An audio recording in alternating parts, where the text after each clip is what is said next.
welcome to Knit Tea Live. Funny reason why I'm like actually starting at 12:02. It's not just because of my usual running late. I actually thought I had hit the go live button and my little intro started and I started talking, and then I realized, oh wait, I'm not actually live. So anyway, I am now really live though, and welcome. I'm so glad you're here today on this lovely Sunday. At least it's a lovely Sunday here in California. A little windy where I am. I'm hoping that you are having a lovely Sunday wherever you are. Please make sure to say hello in the comments. And as always, let me know what you're working on right now. Projects. I have my coffee. I also have water with me. I don't expect this live stream to go as long as my last one. That was a marathon. But just in case, I want to make sure I have plenty of hydration with me this time. Anyway, so hello Sarah Dawn, welcome. So glad you're here today. Yes, thank you so much for being here. Hello, Bear. So glad you could make it. So yeah, why am I doing Knit Tea Live not on the last Sunday of March? Frankly, I was planning to do my Knit Tea Live for March on the last Sunday, but I ended up not getting my video for this week finished. I was like, and it's a video that I feel like is one of the most important videos I've ever done. So I really wanted to make sure that I do it well and I don't rush it. So I was like, you know what? Why don't I just do Knit Tea Live this Sunday? There's lots of things that I want to talk about. And yeah, that's the reason why. And I got my outline in front of me just in case I start losing my way. I'm just warning you now, I'm feeling a little bit like squirrel today. So yeah, again, let me know, hello in the chat, what you are working on. I will be sharing with you today where I am at with some projects. I've got some projects that I am just starting off with. I've got a project that I've picked back up. And yeah, so I'll show you what I've been working on. And sorry, I just realized that I already went off on a tangent. Before I forget, if you are watching live, I'm so glad you're here. If you're watching on the replay, I'm so glad you're making time for me in your life. And if you want to skip around to a particular topic, timestamps are always down in the description box. Also, please make sure that you give this video a thumbs up. Double check that you are in fact subscribed to my channel, because sometimes you think you're subscribed to a channel and you're not, and you wish you were. And so it's always worth just double checking that subscribe button is clicked.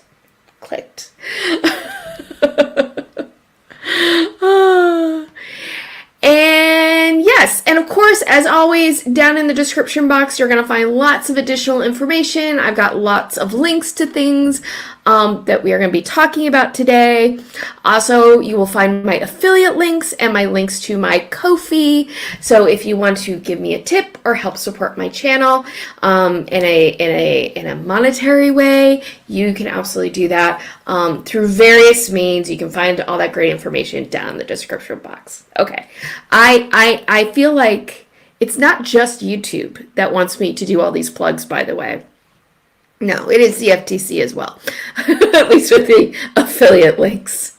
Oh, by the way, let me also quickly mention, if you are watching live, let me know if there's any issue with the audio. I have a new mic that I got this week. I will tell you what happened, why I had to get a new mic. But yes, I have a new mic, and this is my first time using it, so thank you for being a guinea pig. I hope the audio quality is at least as good as it has been, and hopefully even better. Even better. That's the goal. Okay, so what are we talking about this week? Well, I already mentioned that I'll be showing you some of my work, as always. That's what we will be starting off on.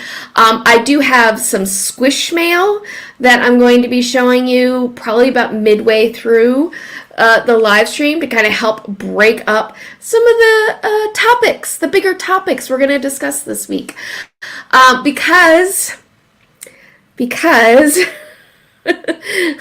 If you were at my last live stream, you know what I'm talking about when I say those two guys are still at it. Yes, the fellas from knitting.com, there is some updates that I wanted to share with everybody. And we're not going to spend as much time. We are not going to spend as much time on it this week or this month as we did last month, but there's some things that happened that I wanted to tell you all about, share my thoughts about, and just for me anyway, this is definitely a story that I'm kind of following, and it's not something I necessarily want to talk about all the time or on every Knit Tea Live, but when there's things I think worth talking about, I will be talking about it.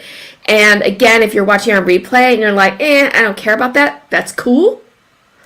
That's why I have timestamps down below, so you can skip to the things that you want to listen and hear about.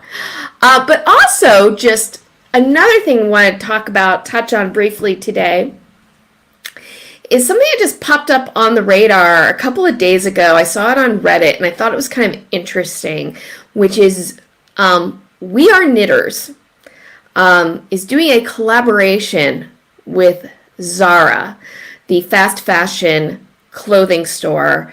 They've gotten some pushback on it, and I thought I would share with you all that little bit of tidbit because it's kind of interesting. It brings up some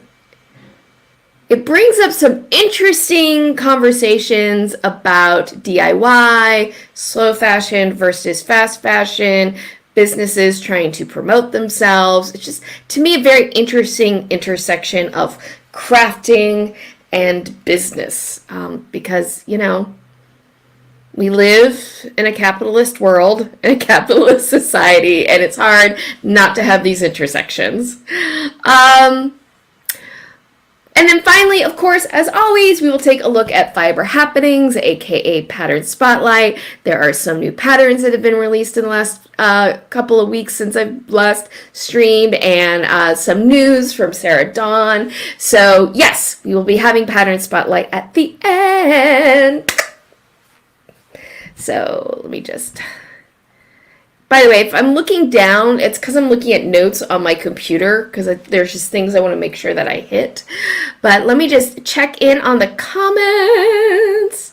Let's see. Sarah Dawn, what are you up to? You are munching a snack, and then we'll be working on a pair of knit gloves. Yeah.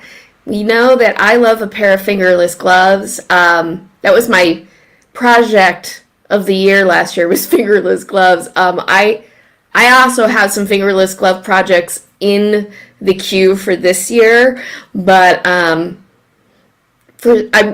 it's so funny. I have one pattern, two or three patterns in particular that I am kind of like itching to cast on that are more fingerless gloves, and yet I'm resisting because I feel like, come on, Carrie, let's mix it up a little bit. Sarah, hi, audio seems a little blown out. Oh, thank you. Let me fix that. Maybe I have the gain up too high. How's that for the audio? Let me know if that's better. Lisa Emma, yes, I'm so glad you're here. Thank you for being here. Crowing Hen, LOL, knitting guys. Yeah, in quotes, knitting guys. Brief as far as for me, I'm going to need more coffee for this. Yes, we are definitely going to need some coffee because I'm going to keep it brief for those two guys. As brief as I can, but I don't want to skip over things that I care about either. So, yeah, let's see. Hopefully that audio is better.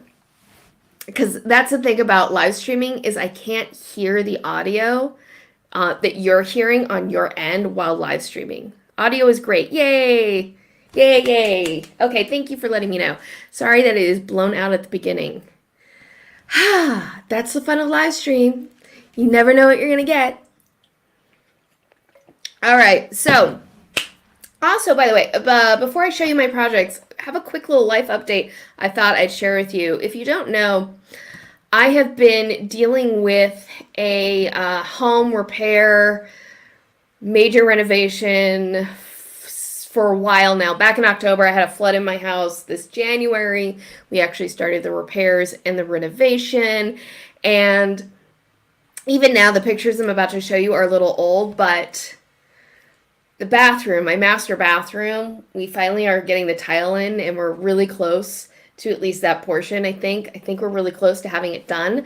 But just to give you an idea of what it's looking like at the moment.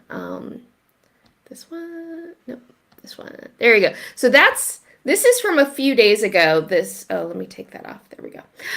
This is from a few days ago. So my bathroom has even more tile now on the floor, and the bottom of that green tile is actually partially put in. And you can see the big plywood put there. That's where our new door is going to go in. That window that's to the left is brand new. We added a window to get some more light into it. But this is what my tile looks like that's going to be behind my vanity. And I am so freaking excited for it. And like every night after the contractor leaves for the day, I go into my bathroom and I just look at it and I just imagine like, oh my gosh, I'm actually going to love being in my bathroom when this is done.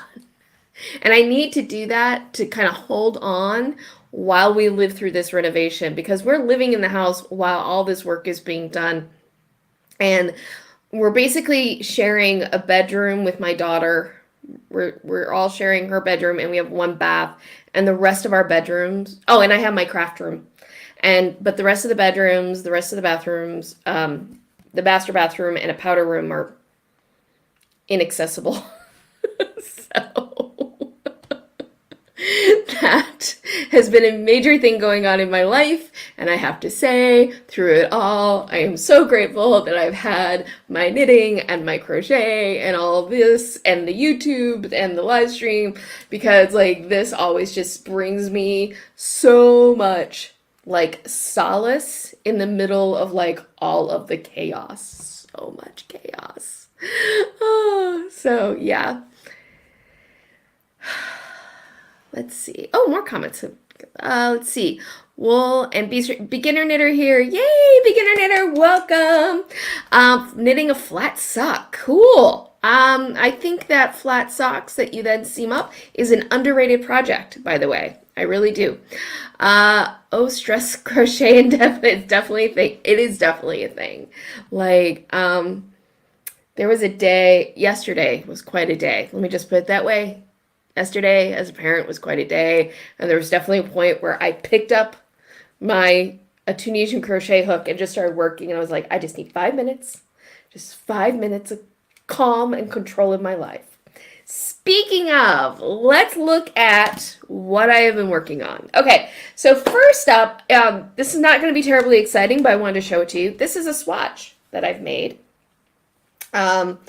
And this is for a project that I am starting. And starting a project, this is the first step, and this is my swatch for a project called June Blooms by Knit Eco Chic. I will put a link to the pattern down in the description box after I'm done here today.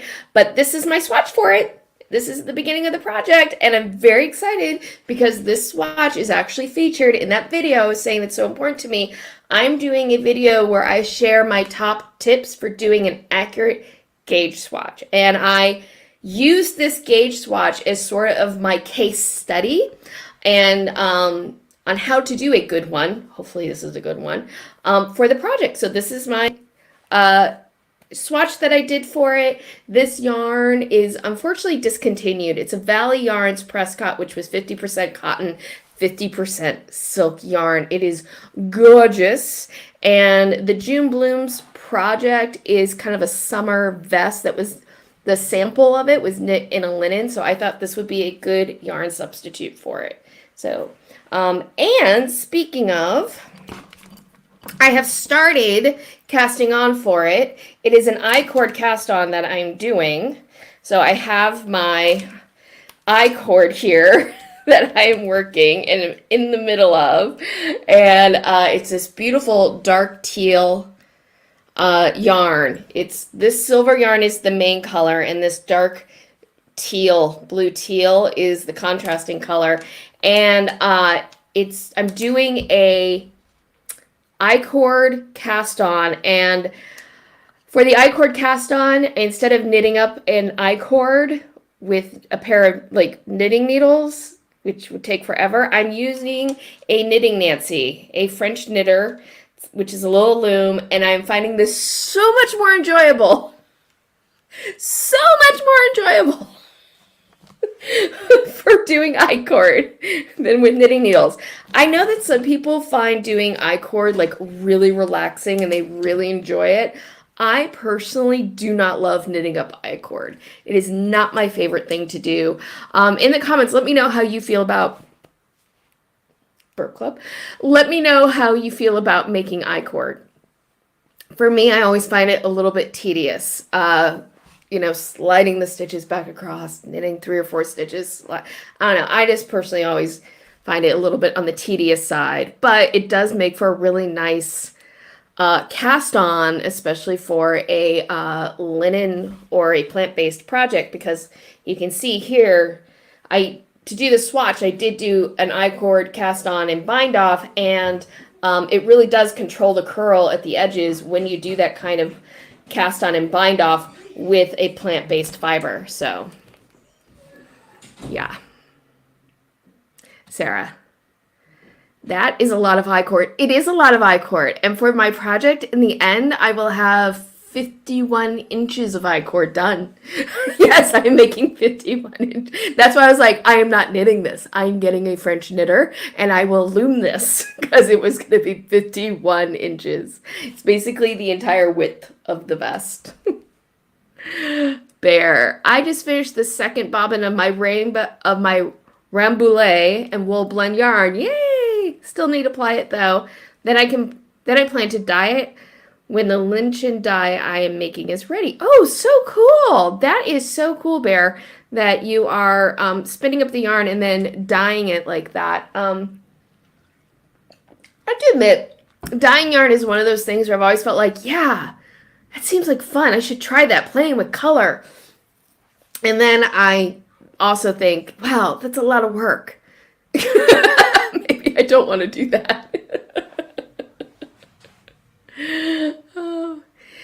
Lisa, wow, I do like using the loom instead of needles. Yes, it is nice. And, you know, getting a French knitter, like, they're not terribly expensive. Like, I got this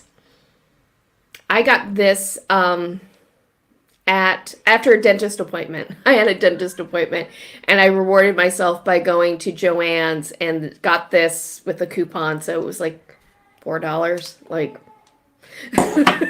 really inexpensive tool to get. So yeah, other thing I mentioned, being stressed and picking up my Tunisian crochet hook again. So what was I Tunisian crocheting? It is this. If you have been following my channel for any length of time, perhaps you remember this project. Oh man, I'm all tangled up. This is real life. This is real life for me. I'm tangled up. This is the Step Up Shawl by Achlori Designs. It combines Tunisian crochet entrelac, these squares, with a more chevron regular Tunisian crochet. I started this last year. In fact, maybe you all remember, if you've been following my Knit Tea Lives, you guys actually helped me pick out the colors for this project. And I got a good ways on it, right? And then I got a bit stalled because I needed to wind a hank of yarn into a ball. Like the silliest reason ever to get sidetracked from a pattern, from a project. Is like, oh, I need to wind up another hank of yarn. I'm gonna put that down, and now I'm gonna go work on 20 more things for the rest of the year, and keep looking back on it, going, oh, I really need to go back to that. So I'm finally back to it. I finished the second row of entrelac squares.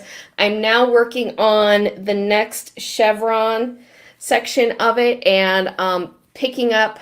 Actually, I picked up all the stitches. I'm now working across, slowly working across that. So yes, so this is the project that I picked up.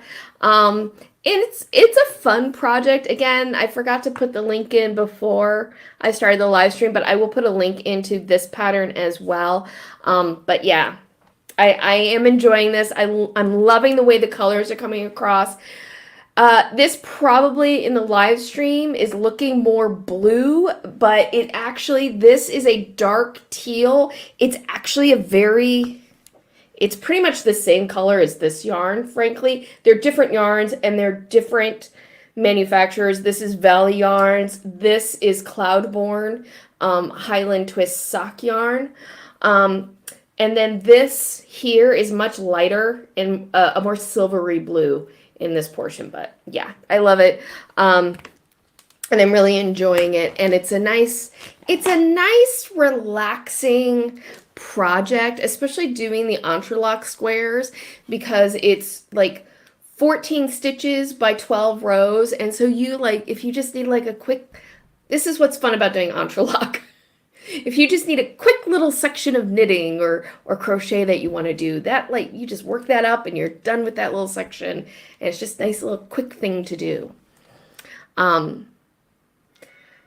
So yeah, that is all the projects that I'm showing today. I'm not going to show it right now, but last month I showed that I was in the middle of doing the clapotis scarf, the famous pattern from the early 2000s that is still available for free on knitting.com.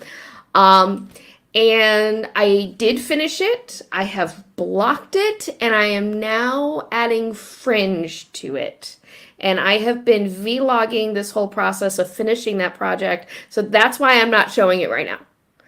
I'm going to show you the final results in the vlog. So, there's just a little teaser for you for something coming up on the channel, is find out how I finished the clapotis, because the fringe, it's taking a while because, let's just say the yarn that I use has these long color repeats in it.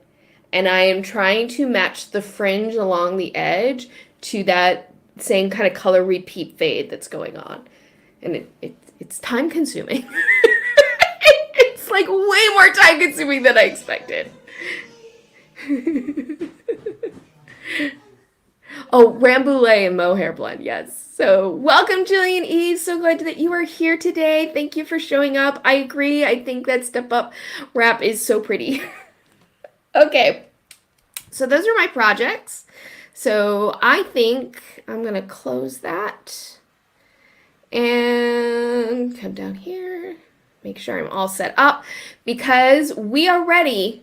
We are ready. I'm ready. I'm going to crack my knuckles for this, actually. Oh, there we go. Oh, that felt good. Get the fingers. I'm going to nimble up my fingers as we get into this, because we are going to talk about those two guys. They are still at it. Take some coffee, take some water. All right, so if you have not been following, let's see, I need to change my screen share real quick. Oh boy, that didn't work the way I planned. Screen share, okay. Oh no. Okay. Sorry.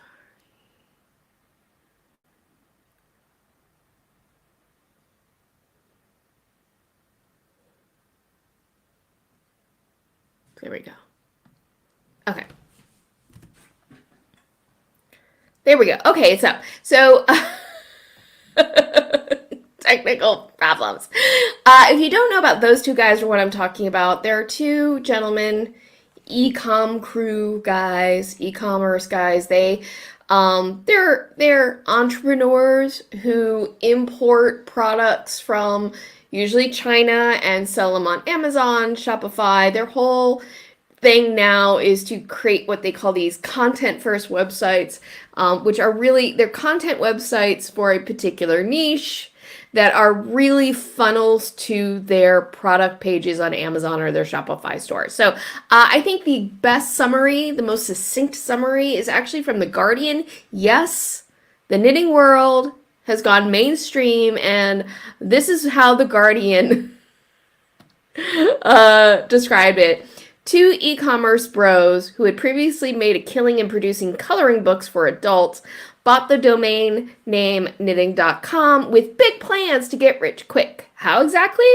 Well, you can read all about it for yourself in this gripping yarn from Input Mag. We will be talking about that article on Input Mag, but their strategy seemed to be 20% racism, 20% sexism, and 60% condescension.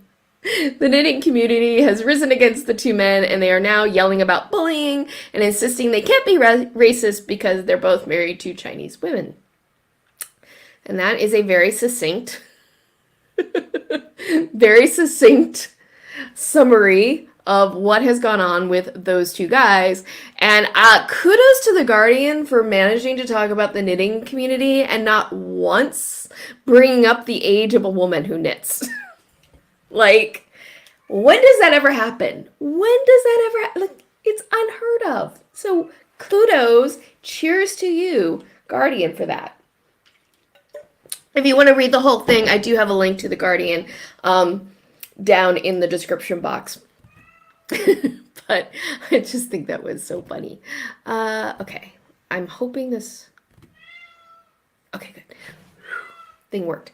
So, Sarah Dawn, that is hilariously accurate, right? It is hilariously accurate. So after the whole thing initially blew up from the two dudes, podcast and blog post, and the rather, shall we say, poor PR response at Twitter, this online magazine, Input Magazine, reached out to them, the two dudes, and Mike Jackness, the American guy, gave an interview, and Input Magazine actually did a really nice article on it. If you'd like to read the whole thing, I did link to the article down in the description box. They also interviewed two knitters, Amy, oh gosh, I hope I pronounced her name correctly. I gotta look at my notes. To make sure I at least get close. I gotta at least get close on this.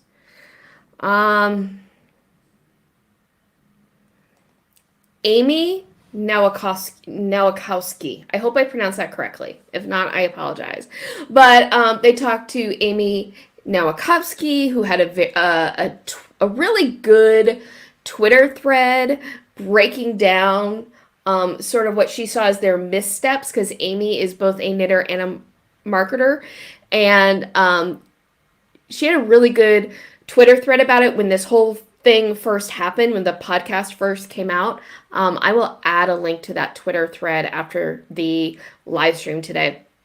But also they spoke with Carrie Westerman, who is a knit designer. She is Danish, but she lives in Scotland. And if you don't follow her, if you're on Twitter and you're not following her, I highly recommend that you follow her. She is just a really insightful person, highly intelligent, and the things that she sort of has to say in terms of knitting and the business aspect of it and having a small business is just really, really insightful. And I'm always feel like I learned something from her Twitter account. So if you're not following her and you're on Twitter, highly recommend that you follow her. She is Carrie Bookish, Karie Bookish on Twitter. But but Amy really had, I think, the best quote about the whole situation.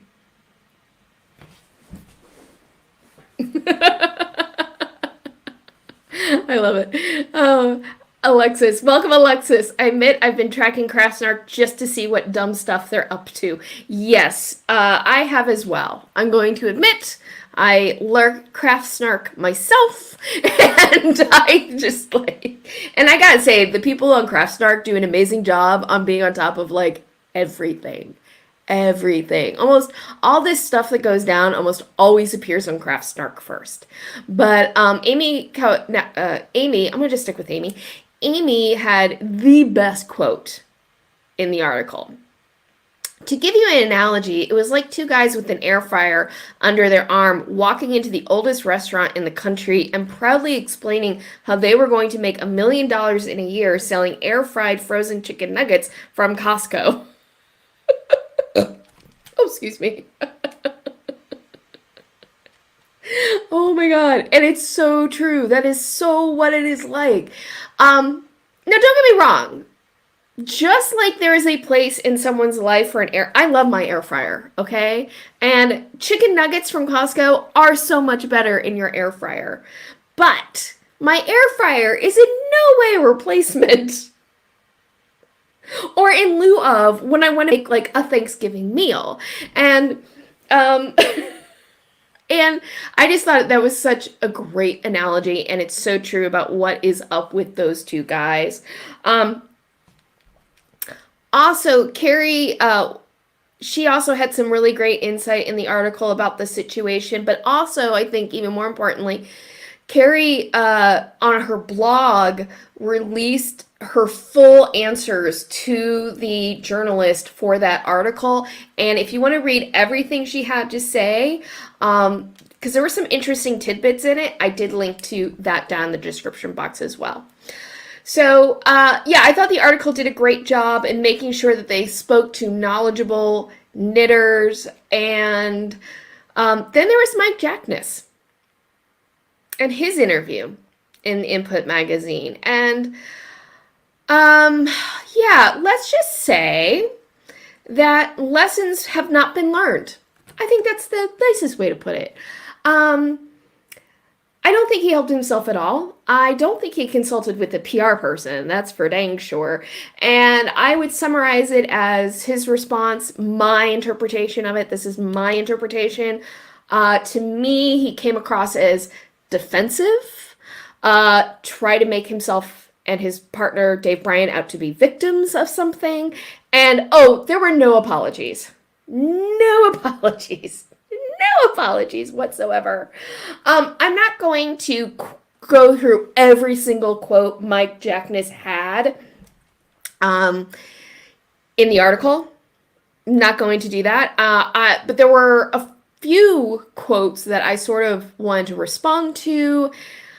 And yeah, I just wanted to respond to and rebut. That's the other thing. I wanted to rebut a couple of things in it as well.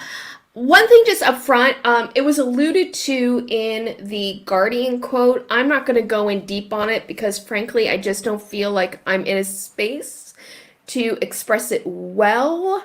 But, so if you're like sitting there going, Carrie, why aren't you talking about his response to the accusations of racism? Where in the podcast they said that Chinese sellers have a hard time because they can't get to use Western models and there is a bias against Asian models in videos.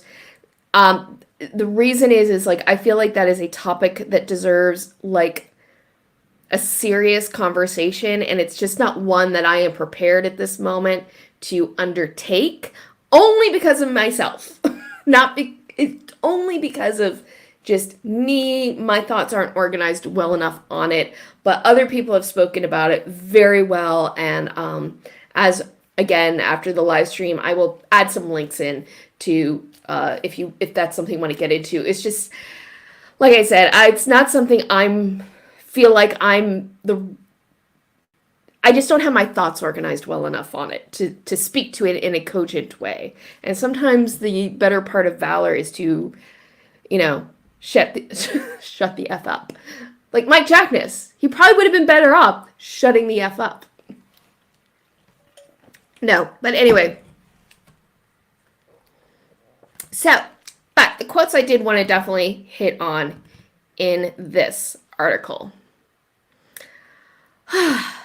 So first of all, they talked about, in the article, they got into sort of, obviously, the knitter community response to their podcast.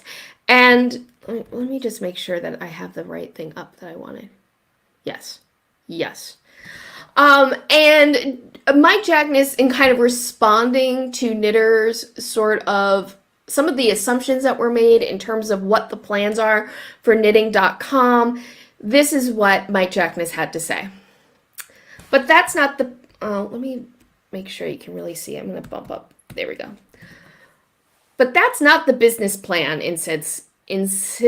Jackness. It's all speculation from the knitting community, he says. They just assume that we're going to do this, this, and steal people's patterns or mansplain to them how to do certain things. It's a point of frustration for the entrepreneur, says the article.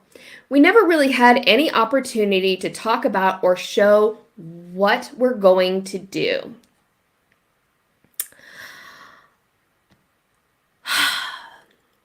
Actually, let me keep that up, so if you want to read it some more, you can.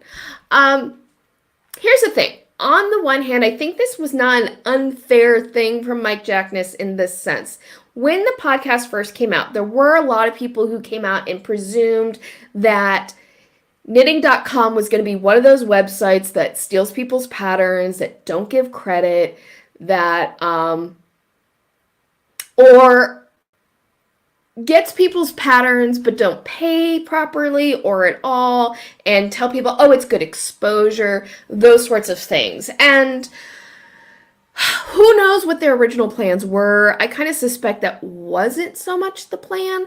But on the other hand, what this quote misses, and what Mike Jackness misses in the assumptions that have been made about what knitting.com would be, is that there is a reason why the knitting community online would jump to those conclusions, because we have seen this behavior so often before from people coming into the space and ripping off people's work, trying to give away things for free, not giving credit. Like, it's so self-centered to me what this quote is, because he's only thinking, like, well, we weren't given a chance to explain anything we were going to do.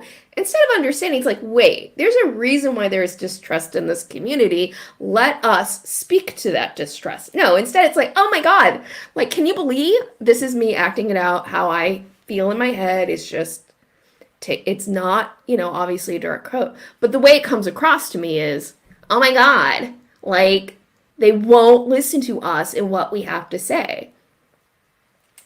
But the other reason I take issue with this quote, though, is in terms of the products, right? We actually have a pretty good idea, not the specifics of what they're planning, what their first product releases are going to be, but we actually have a really good idea of what their approach to product development is, based on what they themselves said in their podcast and also what they have on their website. For example, let's go back to the audio, shall we? And I got to bring on my headphones for this. Let me get to it. Oops, my hair. Here we go. Sorry. Just one second. Here's the audio. This is from the podcast talking about their plans for releasing products and content.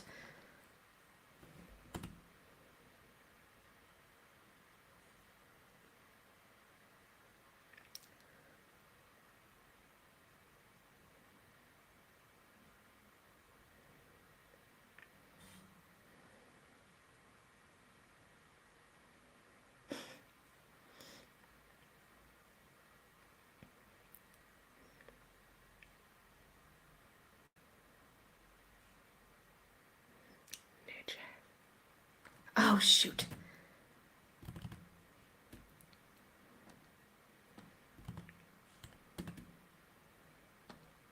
Darn. Okay. So you guys don't have the audio. Shoot. I was hoping. All right. Sorry about that. Apparently you can't hear the audio the way I set it up. Darn it. Okay. I'll summarize. I'll summarize it. Basically what the plan was for the business plan that they laid out in the podcast that they did, the infamous podcast, was that as they're developing the content for their content website, and I use that in quotes because it's really a big advertisement, but whatever, in my opinion, it's a big advertisement. That's opinion. But their plan is like, okay, well, it's going to take some time to develop the content for this website. While that's going on, we need to generate revenue, so we're going to start releasing products on the Amazon store so that we start getting revenue in. And so we're developing those products and releasing those products as we're doing the content. And it just goes to show that the priority for them is not the content. The priority is the product, which that totally makes sense. They're sellers. They're Amazon sellers. The point of the website isn't to, teach people how to knit. It's to grab people who want to learn how to knit and sell them their products. And speaking of their products, we know from their website that their product development, at least to begin with their first stuff, is to basically tweak things that are already being made. If you go to their website, and I'm not suggesting that you do, by the way, I'm not suggesting anybody go to their website. I know there are people out there who are like, stop talking about them. You're giving them free traffic. You're giving them free publicity. And that's only helping them. But what I always say is I click so other people don't have to. There's interest in this. I'm interested in this. And so I click and I screenshot so that other people don't have to do it. And it minimizes the traffic. And I have provided a link to what I'm about to show, but it is to the Wayback Machine, the web archive, so that if you want to look at some of this stuff yourself, you can find it on the web archive and not have to give their websites traffic. So I just wanted to throw that out there because there have been criticism lately about some of this, talking about it at all. I'm sorry, I'm on a tangent, but I'm going to just finish my thought. My personal feeling, though, is if we don't talk about it and sort of document all of this stuff, then people who don't know what has been going on, if that makes sense. They're allowed to continue flying under the radar. Anyway, so this is what they organize my thoughts. So, in terms of their products and their approach to product development, at least to begin with, their initial things, we know from their website is not to necessarily develop new products, but to take existing products and quote-unquote improve on them incrementally. Part of why they're even doing this knitting.com is to provide a course that they call Secret Sauce to subscribers to their ecom coaching services. And this is what they have as their March class for their secret sauce that is centered on them building this knitting.com business. Incremental product improvement for big returns. Wow, that sounds like really fresh product material there. We'll show you exactly how we identify our first products when launching a brand, specifically focusing on identifying areas where we can make easy improvements to existing products to give us a competitive advantage. We'll discuss feasible and non-feasible product changes that you can make and how to create intellectual property for your brand that you can keep away from the competition. And I don't have this up, but I did discuss it in my last live stream. They have a blog post where they talk about what this incremental improvement is, and it was like changing the color, offering new packaging, bundling materials together. It was just, this is their approach to the product development in the knitting world. It's like, are you really offering anything new or innovative? And can you? And how can you? And I'm going to actually jump to this quote because they have hired someone who has experience in the knitting industry. She was also quoted in the Input magazine, Hannah Meyer. From what I understand, she has a background in working for knitting.com. And this is what she even had to say about products. There's only so many ways you can innovate knitting needles, she says, but there's a lot of room for giving knitters an even better experience. So this idea from Mike Jackness that we're just wildly speculating about what their plans are and what they're doing isn't really true because so much of what their plans are is in plain sight on their various websites. We know, or we have a really good idea, I should say, pretty good idea based on what they put on their website, what they said in their podcast, that their plan for initial products is to get inexpensive imports from China. That doesn't mean necessarily low quality, but inexpensive imports from China that they repackage, maybe they bundle it, maybe they bring it out in different colors, and try to sell that to knitters who are new to knitting. Like, I don't think our speculation was that off, I guess is my point. So let me look at comments because I was off. Show Sarah. People did specifically ask them what their product plans were on Twitter and don't recall seeing a clear answer. There was no clear answer that I saw. Everything I saw, and maybe it's hidden somewhere, but everything I saw was basically like, oh, we're going to have great products. You'll hopefully love our patterns and love our products. It's like, I think the one sort of specific thing that Dave Bryant posted about them doing about content, and this was on their ecomcrew blog post, he said in comments that he has found that patterns are very wordy and dense, and what if they did something with video? And it's just kind of like,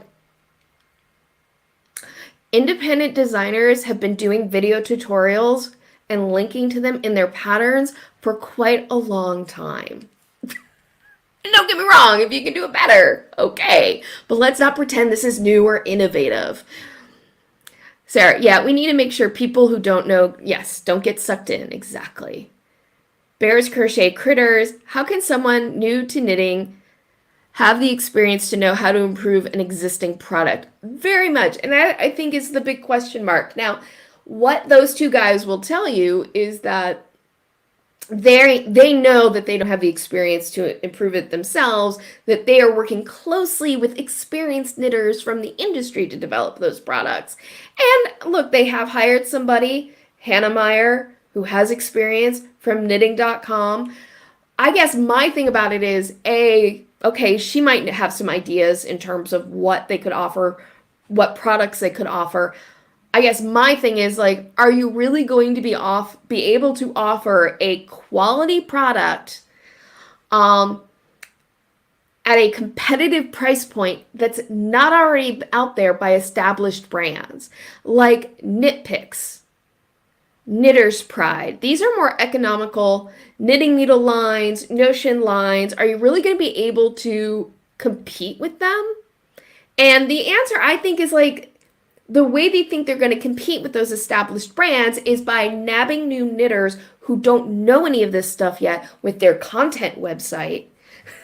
Like, that's how they're planning to do it. And I guess there's nothing necessarily wrong about it. My problem, and we'll get a little bit more into this. My problem with this is I don't think they're completely transparent about some of this stuff. But yeah. Alexis, they're just going to change the material slightly and offer more colors. That probably is the case. I mean, let's be honest, it is hard to come up with a new knitting product. Like, when's the last really revolutionary new product that has come out in the knitting space or the crochet space? I mean, circular needles have been around. Circular needles have been around. There have been patents for them since the late 1800s, I think. I'd have to look it up. But for over 100 years, it's been 100 years. Interchangeable. There have been patents for interchangeable needles for quite a long time. Yeah, so I'm not exactly sure how they're going to innovate in this space. Sarah, like, sure, think of the Flexi Flip needles. Those were a new idea, and so yes, you can innovate in the space, but ... Yes, that's true, the Flexi Flips, but let's think about what the Flexi Flips are even. I mean, they are flexible DPNs, but it is an innovative, not my personal favorite, but it is an innovative tool. But do I think that these are the guys that are going to come up with the new Flexi Flip? No. Because I don't think that's what their deal really is. I think their deal, and this is my opinion, I think their deal in product development is to start with products that are already out there. What can we tweak about it to make it seem different from everybody else that we're competing against? And then what can we develop that seems innovative, that has a slightly larger variation that we can quote unquote patent? I shouldn't even say quote unquote patent, because this is something I looked a bit into. I don't have it all like laid out, but long story short, Dave Bryant. See, here's something to understand about these two guys, right? They have their separate websites. Like Mike Jackness, he owns tactical.com. That's his business. Dave Bryant has offroader.com. That's his own business. Knitting.com is really the first business that they're doing together, but they use similar strategies for all of this stuff. But Dave Bryant, this offroader.com, he did this tent that you can attach to the roof of a truck, right? Not the first person to do it, but he got what's called a design patent, if I remember correctly. And a design patent, you're not patenting the device itself, you're patenting a new appearance, basically, to the device. So you're not patenting a widget, you're patenting a visual alteration to the widget.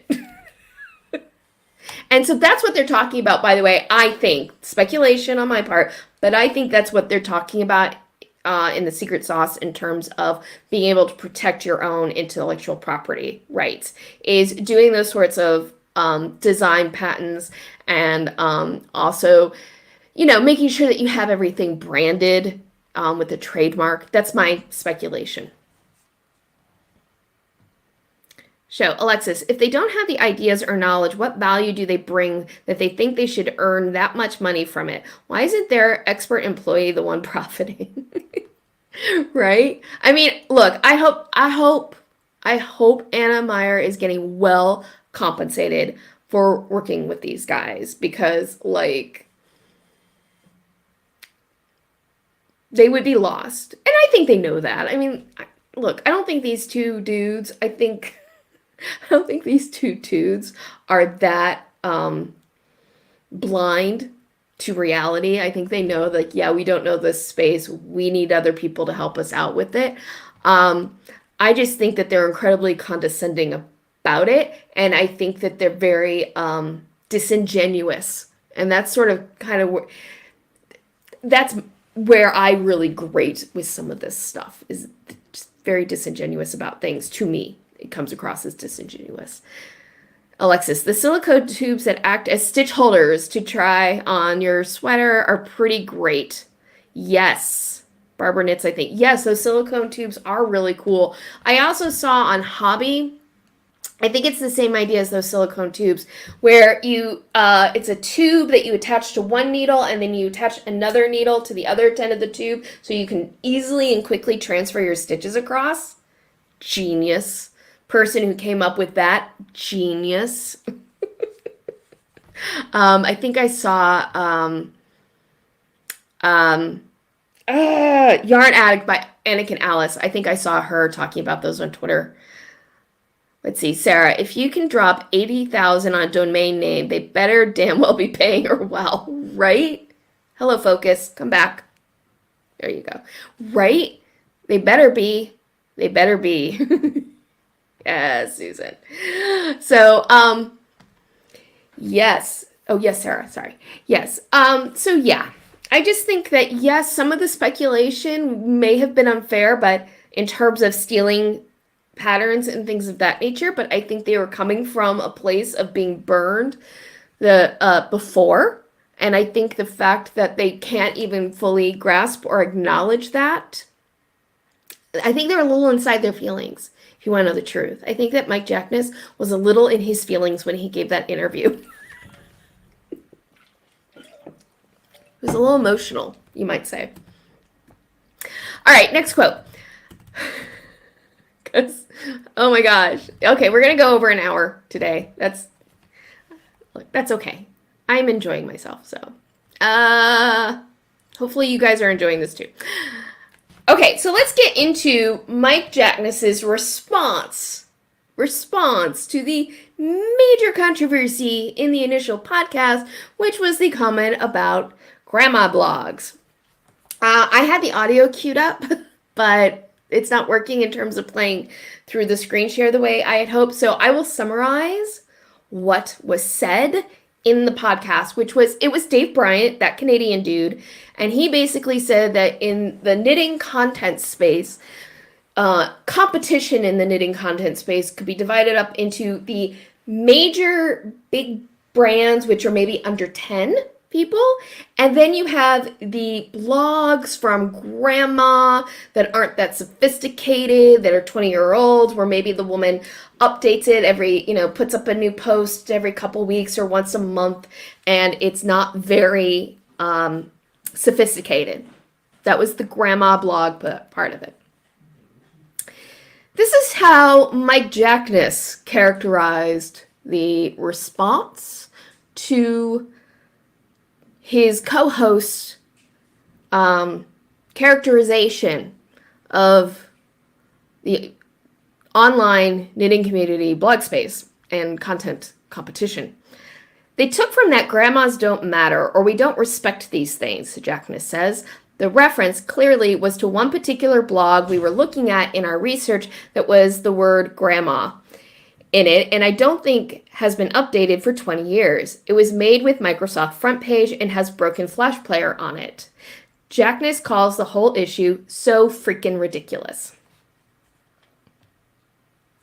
Well, I think personally that Mike Jackness completely mischaracterizes the quote from the podcast, because it is clear in what his partner said in the podcast that they were not referencing one blog post. He said in the initial podcast that there were the big guys on the block, the big knitter brands on the block, maybe under 10, who do a really good job with their content. And then there were the grandma blogs.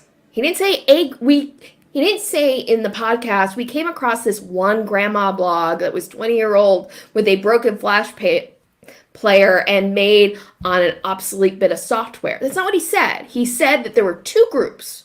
There were the big guys, and then there were the small blog posts from grandmas that were 20 years old, and that was their competition. He characterized, so he might have been referencing one blog that they saw, but they used that reference to characterize the entire space of small businesses, micro businesses, smaller bloggers, people like myself who put out content about knitting. So Mike Jackness's quote in that article completely misrepresents, in my opinion, completely misrepresents what was said in the podcast. And it's only freaking ridiculous because they got so much blowback from it that they couldn't answer to. And frankly, what's ridiculous in my opinion is that all they had to do was apologize. All Mike Jackness and Dave Bryant needed to do was apologize. Say, you know what? We're sorry. That was our bad. We stepped into a space and we did not show enough respect for the people who've been at this for 20 years. That's all they had to do. I'm not saying they would have gained a lot of support, but they certainly would have mitigated the blowback. But instead, they fell back on, well, we can just spin this as if those crazy ladies out there with their yarn and their needles who think they're so important, we'll just spin it as a, God, can you believe how ridiculous they are reading that much into something that was clearly just about one blog post?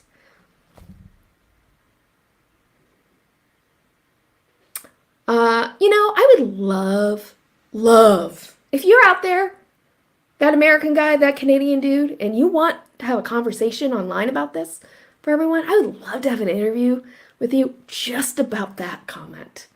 Because I want you to explain to me how what was said in the podcast is reflected in your characterization of it.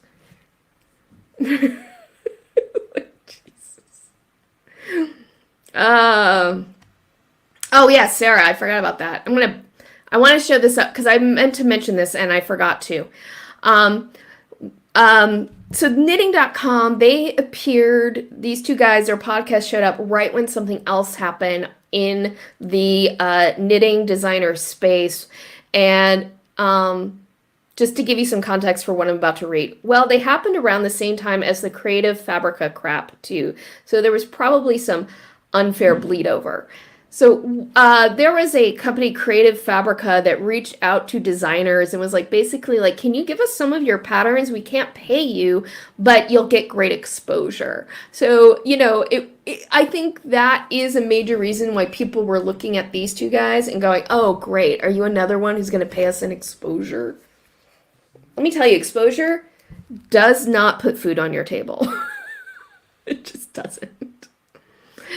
But again, the thing, to go back to the grandma quote in the Input magazine article, it just goes to show that how naive they are about this space where they, like, the chutzpah to say that when the podcast is there for anybody to go listen to. Anybody can go listen to that podcast and hear what the quote really is. Sorry, I need to show my pink. By the way, did you notice? I have pink in my hair. The pink is back. So yeah. Bear. To me, it seems it's not a business with products they care about. It's a business idea to use other knowledgeable people and existing market that they thought they could tap into. 100% Bear. 100%.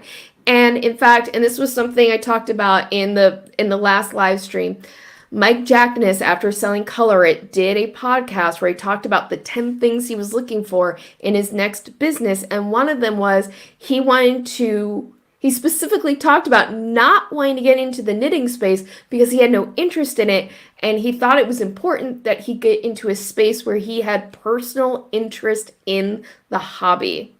Clearly that went out the window.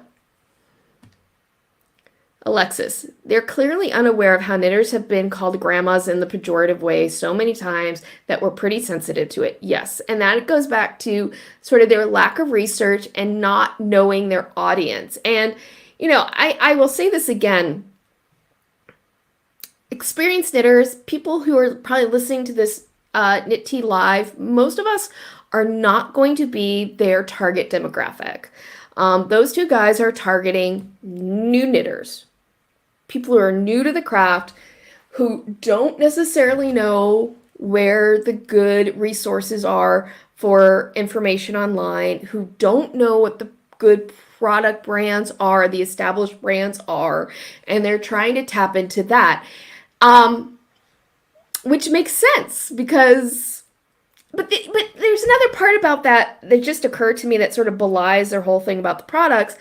Part of the reason that they're not even really going to attempt to try to appeal to experienced knitters with their product or their content is because they're not planning to put out content or products that can compete with the established brands or, you know, are going to offer a tool that we don't already have. Sarah. Yeah, for some reason, my landlord doesn't take payment in exposure. Crazy, right? Crazy.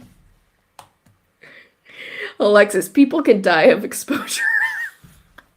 Very true. Well played. Crowing hen. Pretty. It matches the pink yarn I'm spinning now. Oh, thank you. Thank you. That's a response to my pink.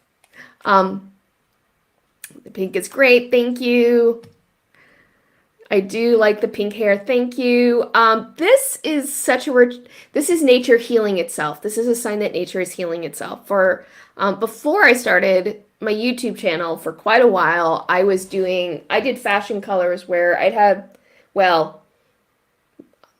been dyeing my hair color forever. Mostly so I'd have a better version of myself. But basically the ends of my hair down here, I would have fashion colors. You know, and I've done all sorts of colors. I've done blues, I've done orange, I've done sunset hair. But right when the pandemic was beginning, I need to simplify. I was like, I can't keep up with this color, and I just need something simple. And who knows when I can get back to, you know, the hairdresser again and everything. But the last couple of months I've been going, you know what? I miss my colors. I miss my fun colors. So I actually got my hair done on Friday, and I went in and I was like, I just want a streak of pink. I'm not sure I'm ready to go back to like full like tips being all colored because my hair, I'm naturally a very dark brunette, so it takes some time to kind of strip down my natural color enough so that you can really do a lot of fashion color. But yeah, we put in the streak of pink, and I'm loving it. I'm just like, oh, the pink is back. The pink is back. Makes me so happy. One day, when I go gray, I'm going full Lucy Neatby and just like full hair, pink, blue, whatever I want. Full on. Okay, so yes, the grandma quote is so disingenuous, so not true what he said. Just real quick, couple last things. This one I felt like I really needed to, I just wanted to quickly point out. He had this other quote in the article, and at the end of it, I'm going to skip down to the end, and he's talking about why they're not going to just like abandon the project. And he says, we've hired people, had them leave their jobs, and made a bunch of promises to them. These are people in the knitting community, the exact people that they were attacking, basically.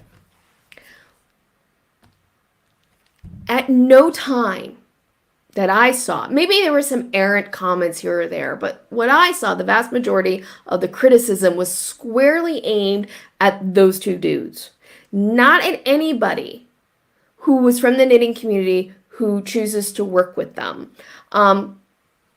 Like with Hannah Meyer, I hope you're being well compensated. I hope this turns out well for you in a lot of ways.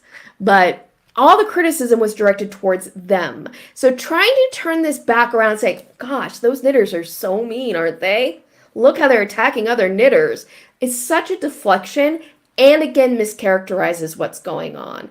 And again, just makes me distrustful of these two dudes, that you would try to spin it that way, that you would try to spin criticism squarely directed at you, Mike Jackness and Dave Bryant, and say that we're criticizing the knitters and trashing. No. We are criticizing you, Mike Jackness, and you, Dave Bryant. So yeah, did not appreciate that comment at all. And this comment, this is him talking about his overall characterization of the backlash that those two guys received. In the top quote, I'm going to just zoom that up a little bit. It's been very reminiscent of high school, he says. It has a very bullying halo around it, and it almost feels similar to a Salem witch trial, where just without any facts or real premise for anything, we're going to point a whole bunch of fingers. Well, that might be how it feels to them. I'm sorry. Like, that might be how it feels to them, that they're being unfairly maligned. But the fact of the matter is, the truth of the fact of the matter is, they have been sort of impeached based upon their words, their blog posts, their podcast. Yes, there were some assumptions that were made about what content might be on knitting.com that may not have been, the speculation might have been off base, but they have had the opportunity to speak to that, to try to go, no, we're not going to steal patterns. No, we're not going to steal content. At the same time, and I broke this down quite a bit in the original live stream, so I don't want to retread it. Their tactics in terms of content funneling, which is what they're doing with these content pages, which is like, it's disguising marketing material as reviews and tutorials, is not terribly, in my opinion, terribly transparent. Like, again, their audience, they're aiming their content at people who may not realize that that content with all the tutorial is really about the link to their product and you buying that link to their product. Or even if you don't buy this is the other part about it, even if you don't buy their product, it's an affiliate link to Amazon. So maybe you don't buy their product, maybe you go buy something else, but they still get an affiliate commission because, and yes, I'm speculating that they're going to do that with knitting.com, but that speculation is based on what they had done on tactical.com and blog posts they've put up on ecomcrew, and I detailed all of that in the last podcast. So, yeah. Comments. When I say Walmart sucks, I'm not blaming the greeters. Same thing here. 100% exactly. Like, even Hobby Lobby, which, like, is the craft store owned by the people who illegally stole antiquities from the Middle East. Like, I don't blame the people who work at Hobby Lobby for the crappy owners. In my opinion, crappy owners. Sarah, I mean, they are now saying on the site, the landing, we're going to get to this. We are going to get to this. Landing page that they do want to compensate people fairly for their work, which is great, but what does that mean? Exactly. What does it mean to you to compensate someone fairly? Because that's a whole other topic in the knitting verse. In the fiberverse, that's a whole other, much bigger topic. Sarah, also, they're now interviewing oh, yeah. Okay, I haven't gotten into this so much, but what Sarah's referring to there is Blocked Magazine, which I think of as the magazine which shall not be named, is an endeavor put out by this guy who is against cancel culture. A lot of racism, in my opinion. Not even my opinion. There's a lot of racism in it. Anyway, Blocked Magazine, they have this Patreon. Dude who owns it put up this post that he had a Zoom with these two guys that he was going to do. I'm not commenting a whole lot on that right now, only because, like, A, is it true? I don't know. I don't know if that Zoom call happened, A. I don't know if that Zoom call was scheduled. Maybe it was. Did it happen? I don't know. So I'm kind of waiting to see if anything comes of it because I don't want to necessarily smear those two guys with Blocked Magazine. If, Blocked Magazine reached out to them and they said, yeah, let's do it. And then they said, wait, don't want to be associated with that hot mess and backed out of it. So I'm kind of like waiting to see if anything actually comes from that. Show. I haven't seen that about Black. That's it. Yes. Sarah. Queerphobia and ableism too. Yes. Yes. Blocked Magazine is... It's ugly. It's real ugly. Fair, but yes, it did raise alarm bells for me as well, Sarah. I think it's raised, let me quote, fair, but it still rang alarm bells for me. I totally agree. It rang alarm bells for me as well. It's just a situation where I personally want to just be, not get ahead of anything, but it does, and rightfully so, especially considering, I don't see a whole lot of I don't see those two dudes taking a whole lot of accountability for the things that they said. Alexis, I love Blocked Magazines. I find it...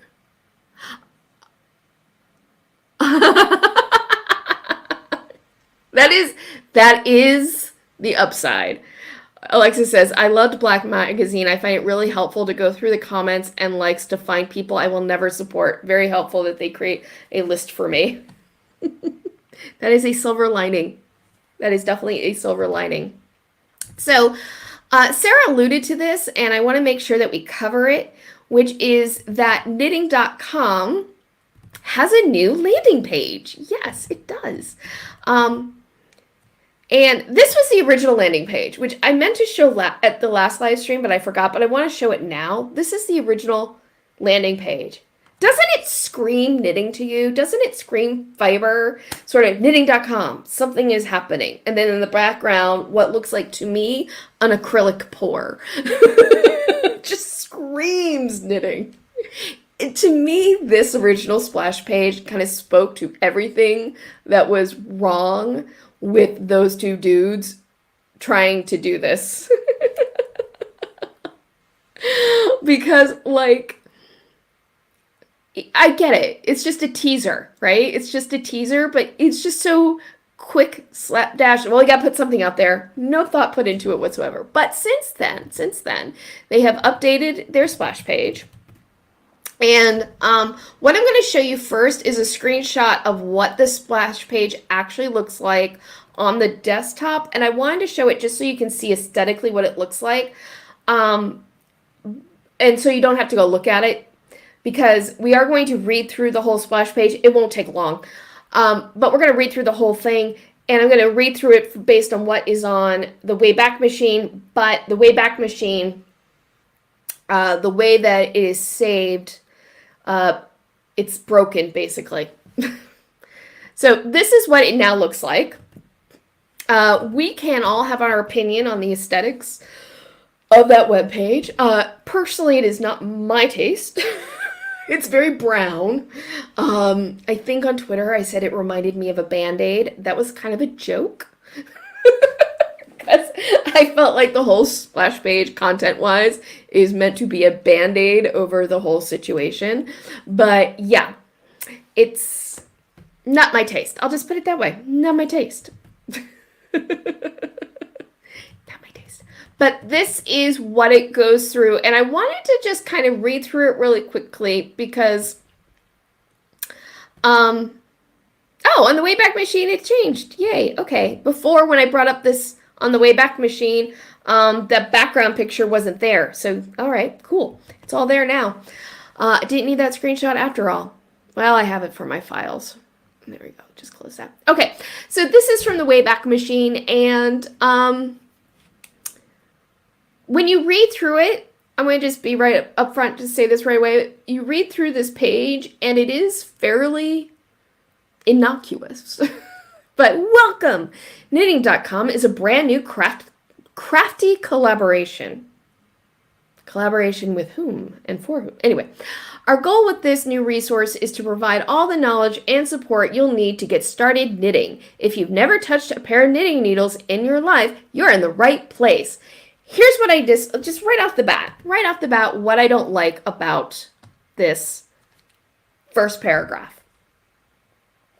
We're a space basically for you to learn how to knit. It's oddly very reminiscent actually of some of the language that you find in Tom Daly's Knit Kit website, but there you know that is a place that is selling you knit kits. But anyway, my problem with that opening statement is like, we're just here for you to learn how to knit, but we have a pretty good idea based on their podcast, based on their web pages, their blog post on that ecomcrew.com. We have a very good idea that is not, in fact, just what the website is about. The website is actually about, yeah, we're going to provide you this content to learn how to knit, but we're also going to be providing you links to our products to go buy them, because that's the real business here.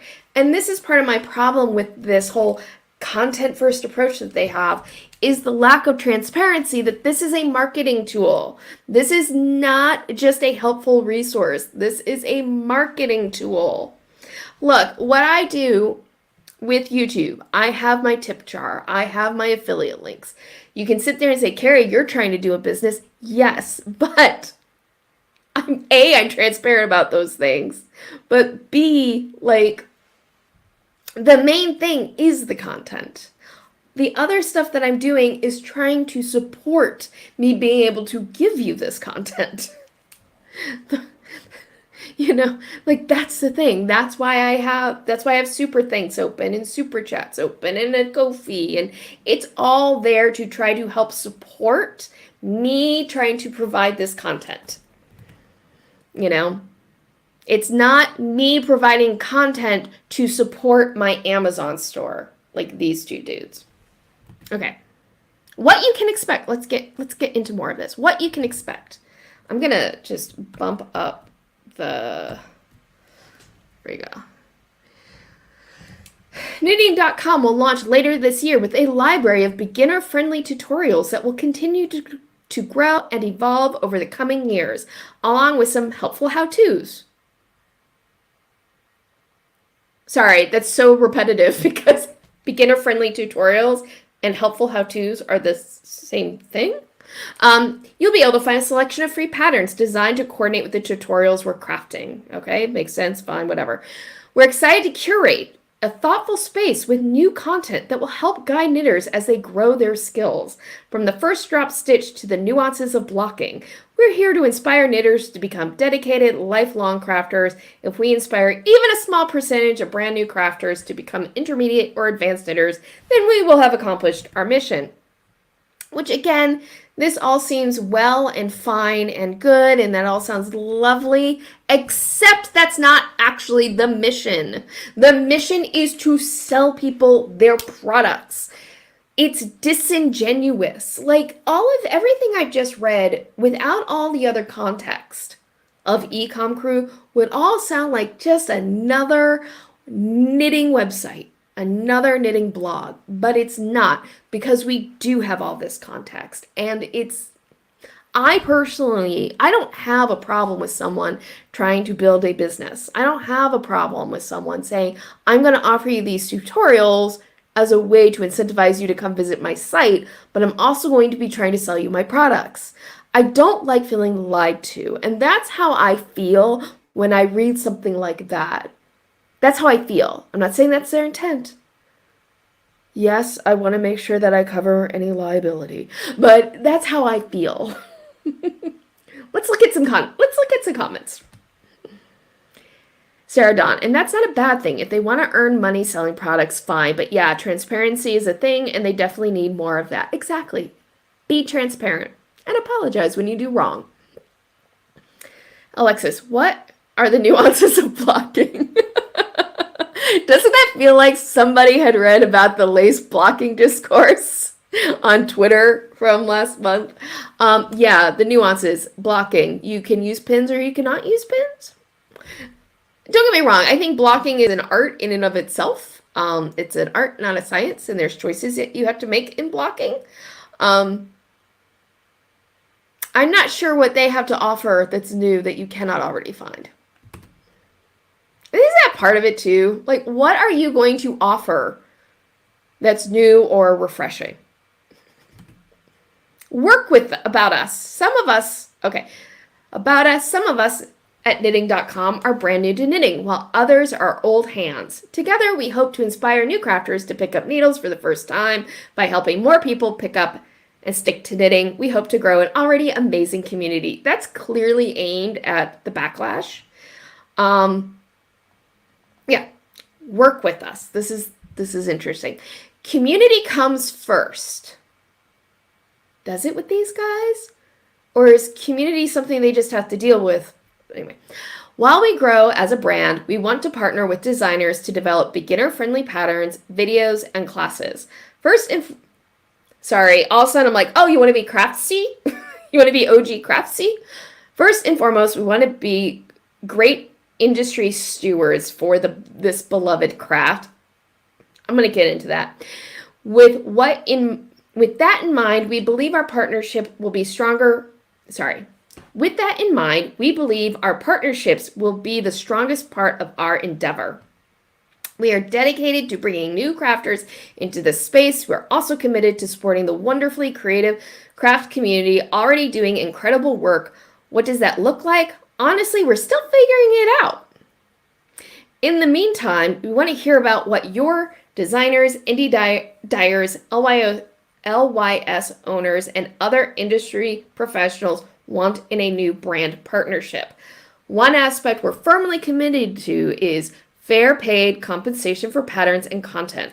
Whether you're a designer just launching their first pattern, a LYS owner, or someone steeped in the industry, we like to work with you. If you're interested in staying in touch and joining us for this new adventure, sign up below and we'll be in touch. And then they have their, email list builder. You can provide their email. You can provide your email, and now they've helped grow their email list. So So that is the entire splash page now. Quick comments. No pins for the win. Show. AK, if you hate on us, you'll hate on all new knitters, as if. Yeah. Okay, so here's the thing about this to me. This got a lot of talk on Twitter, and it's something I wanted to hone in on, which is we want to be stewards. I feel like stewards is a good term, because it implies that you're not there as a business. No, you're there to be a caretaker to the knitting community. First of all, who the hell are you to appoint yourself as a steward? Okay, it's kind of like allyship. You don't declare yourself an ally. Somebody says you are an ally. That's not a moniker you can just bring onto yourself, especially when you're brand new to the space. Yes, they're hiring experienced knitters with experience in this space, business experience in this space. Great. But you two dudes are not stewards, in my humble opinion, to the knitting community. Nobody pointed you to that. Nobody asked you to do that. You are two guys who saw a business opportunity, and this is a business. And trying to somehow say, it's like they're trying to sound like Ravelry, frankly, to me, right? If you remember way back when Cassidy had her manifesto, and she talked about being stewards of the online knitting history. I did a whole live stream on this. Anyway, I did a whole live stream, a late Saturday late night live stream on this.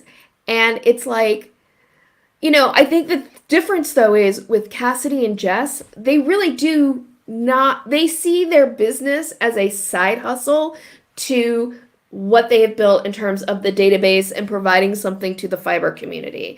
And the business is a side hustle to support Ravelry. Whether you think they do it well or not is a whole nother matter. But this, though, is the opposite.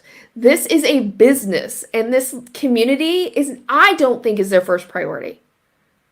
I think that is spin. I think that is PR. I think that is marketing, because we know from their podcast that this is meant to be a 7-figure business in a year, and their goal is to one day sell it. Those aren't stewards to the knitting community. And it's BS. It's, to me, my opinion, reading at that, my opinion with all the context and everything I've looked at from these guys, that's BS. That is PR. That is spin. That annoys me. That freaking annoys me. Clearly, because I'm ranting. Sarah, stewards were appointed for kings, so yeah, just ugh, right? Like, just... But, the thing is, like I said, if you're... it's so funny with the whole thing with the patterns that fit with the tutorials and having knitting classes. First of all, there are places that already do that already, are established, and are probably better at it than these two guys are.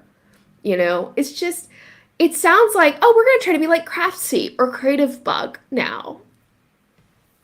But even like with Craftsy, you knew it was a business. They had great. By the way, the new iteration of Craftsy is so sad to me. Like, I should do a rise and fall of Craftsy, because like the original OG Craftsy, before it got sold to NBC, and then NBC sold the library to its new owners and all of that, was such a great platform. It was such a great platform. And yes, it was done by entrepreneurs, but they were entrepreneurs who were actually plugged into the fibers space. So somebody out there genuinely wants to redo Craftsy. Like, I'm on board. But anyway, so yeah, that's their new splash page.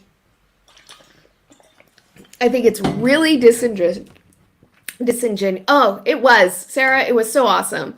Yes, OG Craftsy was awesome. It was so good. The classes, I mean, they were expensive, but you could almost always get them on sale. They were always having buy one, get one free. Cloudborne yarn, that is like one of my favorite sock yarns ever, is Cloudborne Highland Twist. It was Craftsy's brand. It was a really good yarn.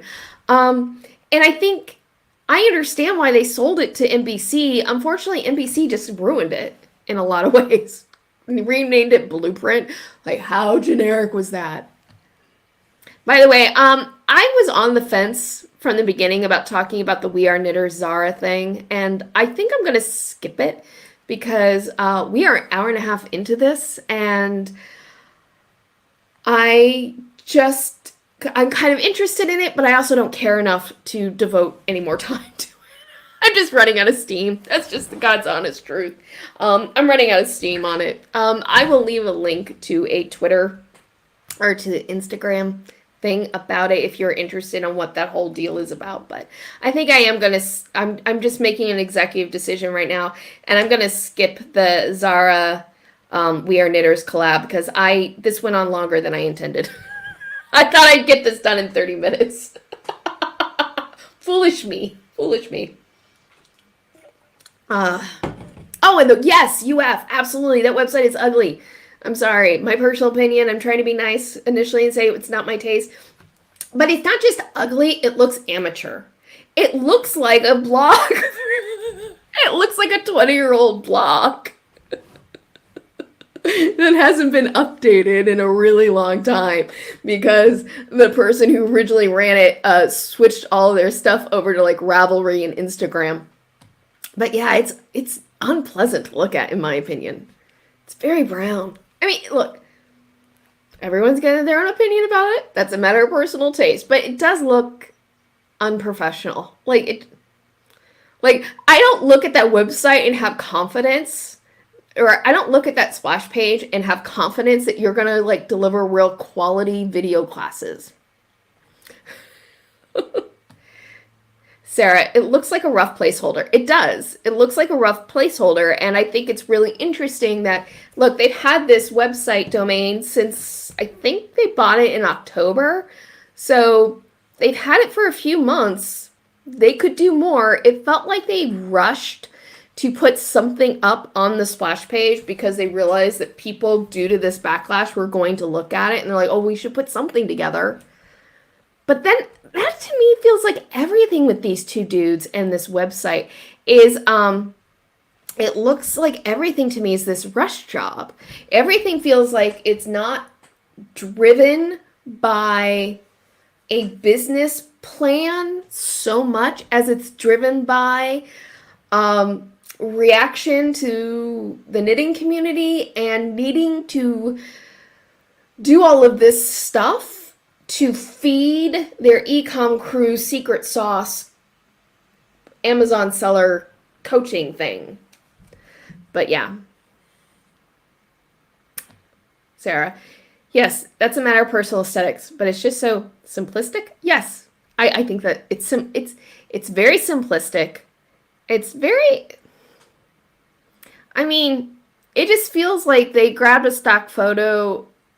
It just looks so basic WordPress, right?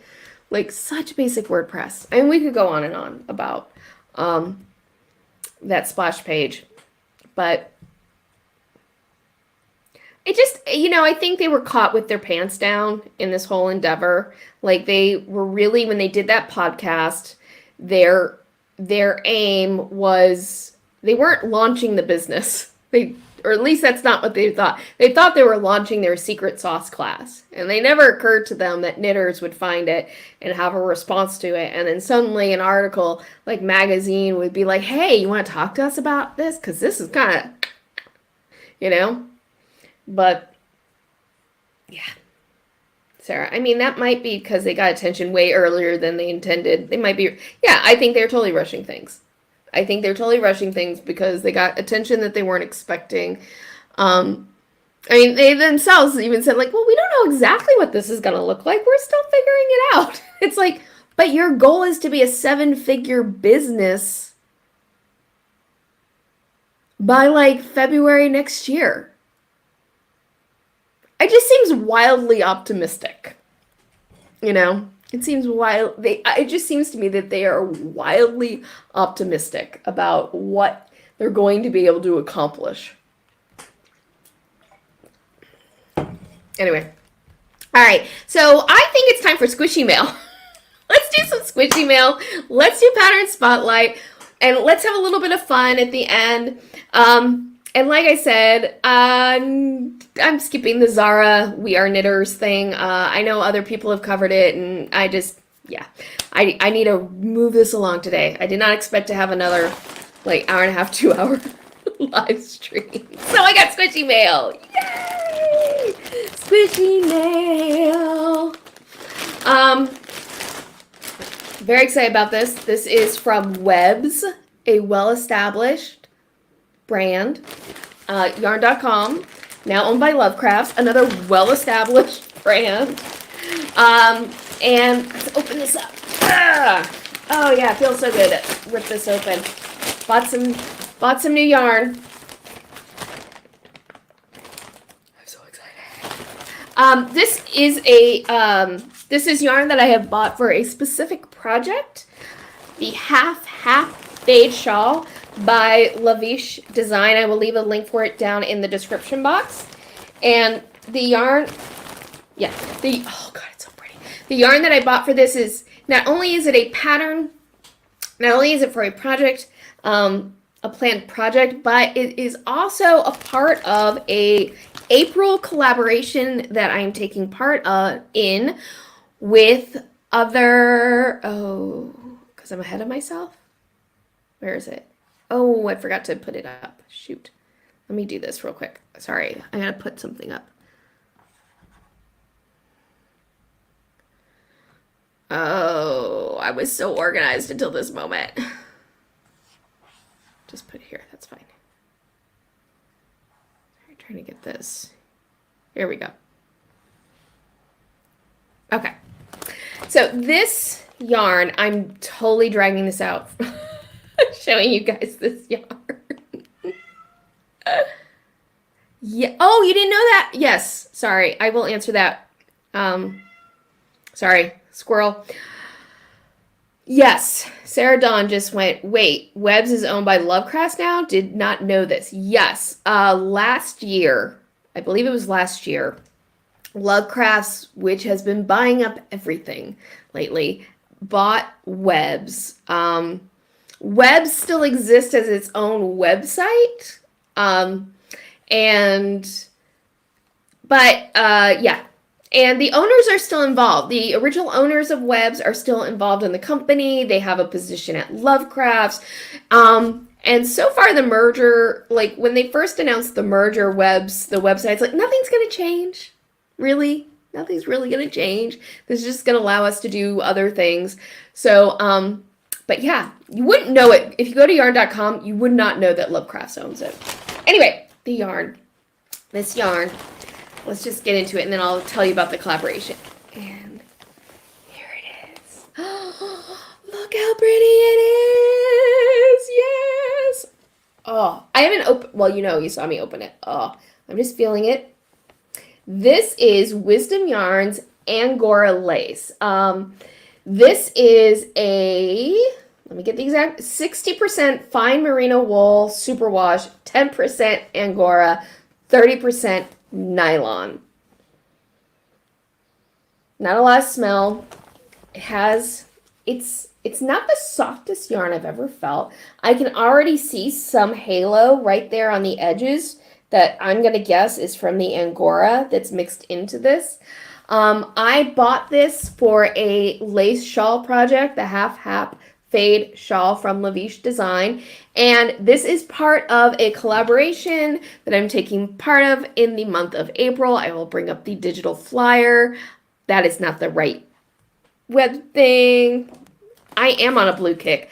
It looks very blue on the live stream, but it is more of a green teal blue. That is granted totally in my wheelhouse.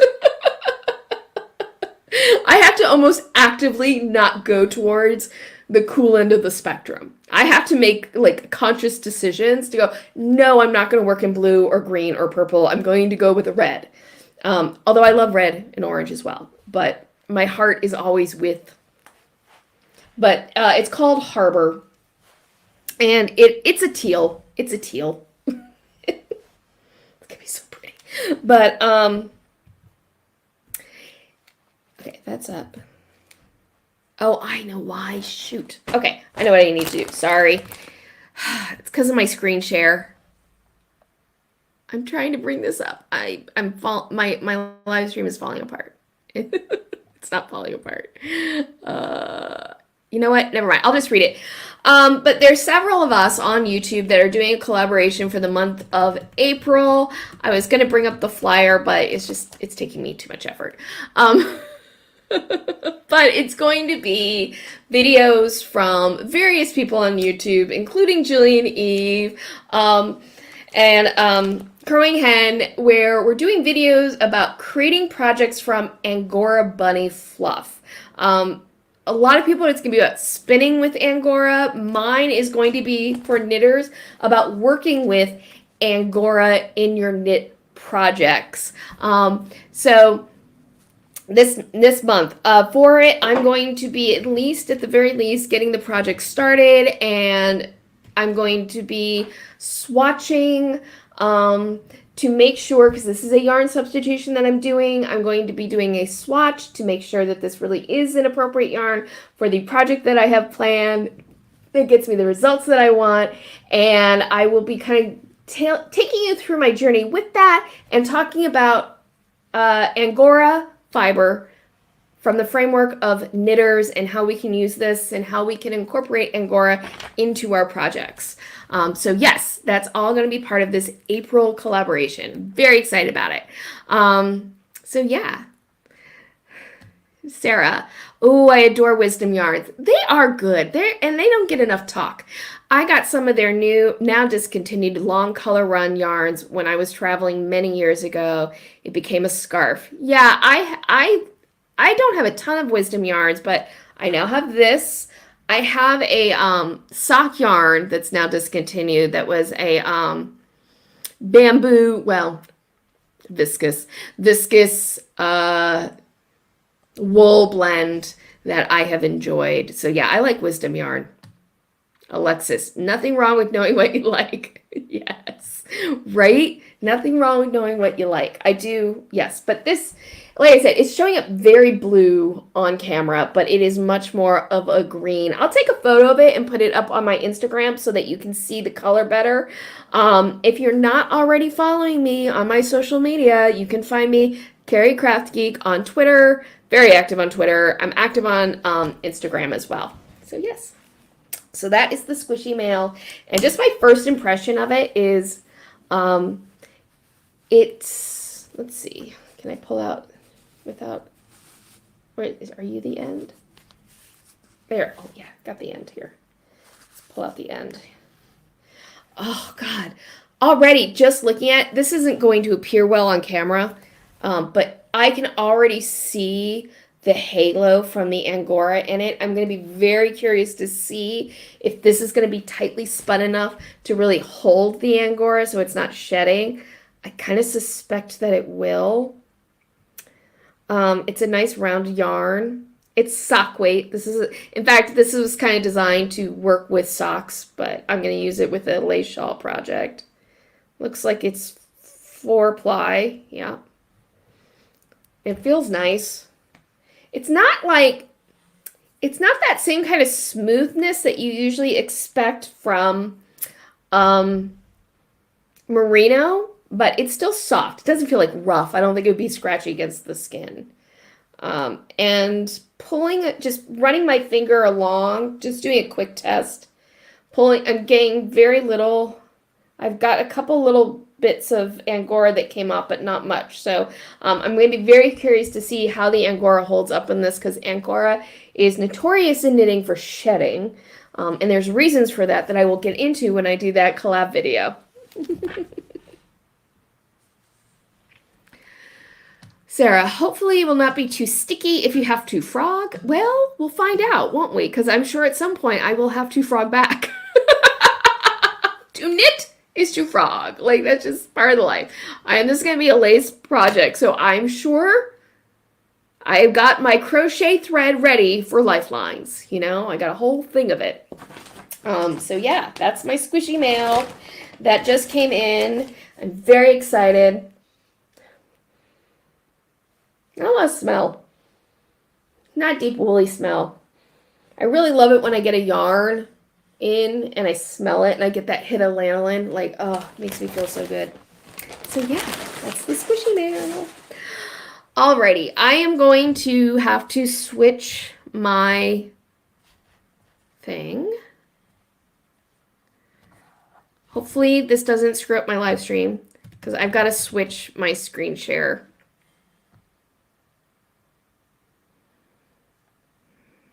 Let's see, I'm going to remove that so I don't. Okay.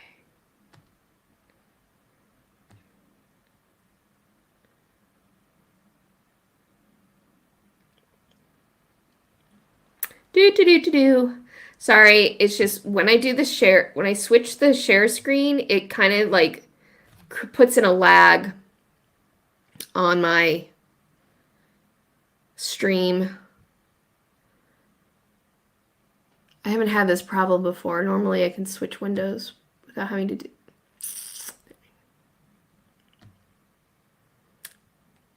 Are we not going to be able to do? I really want to do it. Sorry, I'm having a problem bringing up my my screen share so that I can do the fiber happenings, and I really want to make sure I do it. But we may not be able to.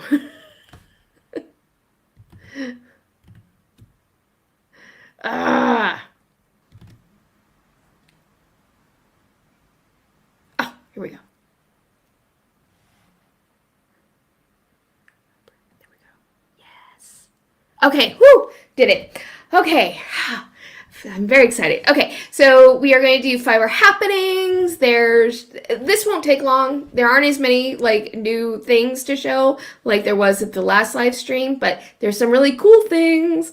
One thing I wanted to bring up, I don't know why this isn't loading properly on my website, but Knit Picks is having a sale on their Felici yarn. That is their self-striping sock yarn. They have it both in fingering weight and in worsted weight, and that is on sale until the end of today. So if you like that yarn, now's a good chance to grab some. And if you'd like to use my affiliate link to do it, thank you so much. I so greatly appreciate it. But first up, from Periwinkle Dragon, she has a new hat out called Spring Flurries Toque, or as we would say in the United States, a beanie. And it's a very cool pattern. I like this so much. One of the things I really enjoy about Periwinkle Dragon, Carolyn Lyle, the designer, is she so often uses slip stitches in her work. Part of that is a lot of times her work features variegated yarns, and slip stitch patterns work really well with variegated yarns to avoid pooling, color pooling, and this hat is very cool.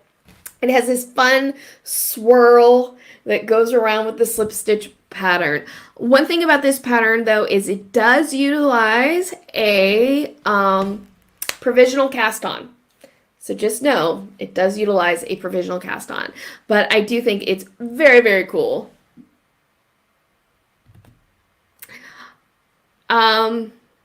Next, a bee in the bonnet from Lauren Rad. She has a new pattern out. These are the Lucida socks. I'm going to zoom in so you can see it better.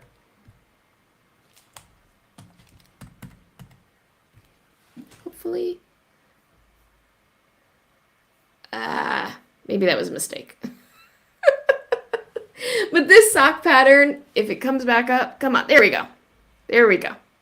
This sock pattern kind of features Lauren Rad's, what I think of as her signature combination of textured stitch patterns with eyelets that give this very cozy but still airy feel to them. This Lucida socks, the eyelets are inspired by stars on a night sky, and the cabling motif is a German twist stitch cable technique. That is one of my favorite cabling techniques. It involves twisted stitches It is a cable technique that does not necessarily need cable needles. I know there are people who do regular cables without a cable needle. I am not that person. So if I want to do cables without a cable needle, I do German twist cables. And next we have from Lavish Design, Morello Cerise shawl. And it is so gorgeous. Oh, this shawl is a triangle shawl that is worked side to side. So it has a stockinette body with a lace border that is inspired by Shetland knitting, traditions. But that lace border is worked as you work to the body because the triangle is worked side to side. So you're not having to apply a border after the fact.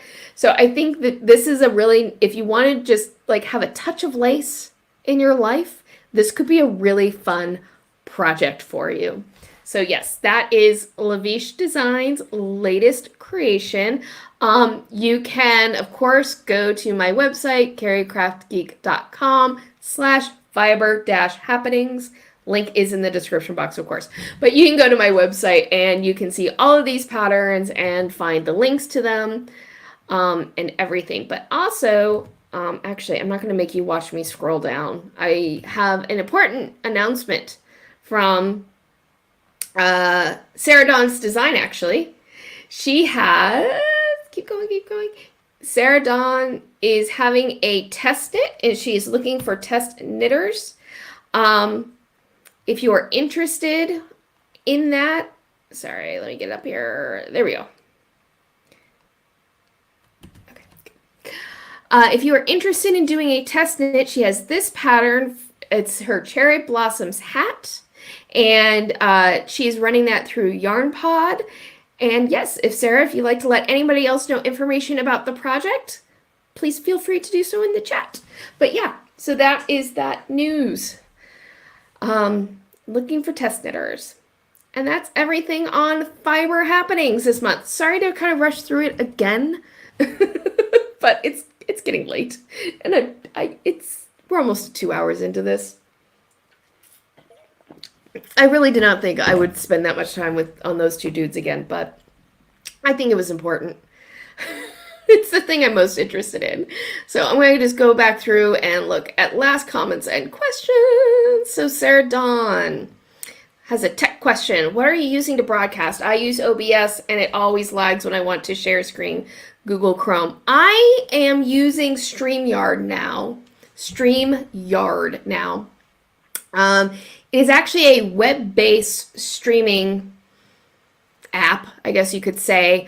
I really like it. I find that the screen share works well, but if I have to switch what screen I am sharing, it starts getting that lag in, which I don't love, but I like it. The downside of StreamYard, though, is it's not as easy as using OBS to do multiple cameras. That's the thing that I kind of gave up. I used to use Streamlab OBS, but it was just too much. It was too technical. I like the simplicity of StreamYard. But yes, I'm using StreamYard. Sarah, I'm one of the people that doesn't often use a cable needle anymore, but back in the before times, I did a lot of transit knitting and got tired of having to fumble with cable needles on a bus. Absolutely. I think I was doing a cable project once on a plane, and let's just say I use the fishhook style, the U style cable needles, and I tend to hook it just on my bra. I store my cable needle in my bra. But yeah, it is fumbling around.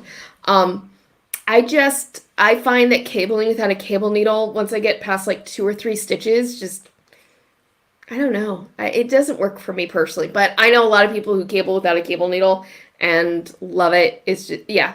Hey, this is the important thing. We all find the thing that works best for us. But yeah, that's why I don't travel. Cables for me is not a good travel pattern. Test crocheters, actually. Thank you for that correction, Sarah. Test crocheters for that project.